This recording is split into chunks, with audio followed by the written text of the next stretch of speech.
Hey. Precisamente ahora que tú ya te has ido, me han dicho que has estado engañándome.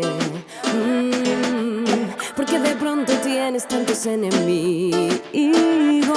Porque tengo que andar disculpándote. Si ellos están mintiendo, por favor defiéndete. Yo sé que no lo harás, pues esa es la verdad. Es una pena, siempre seguirás doliéndome. Inculpable o no, ¿qué le puedo hacer ya?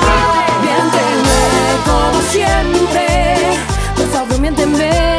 Necesito creerte, convénceme. Miénteme con un beso que parezca de amor. Necesito quererte, culpable o no.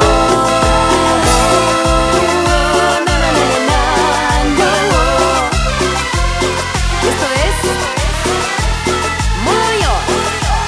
No tengo ya derecho a reprocharte nada, pues nada queda ya de ti, de mí, de ayer. No, qué pena, nuestra historia pudo ser fantástica.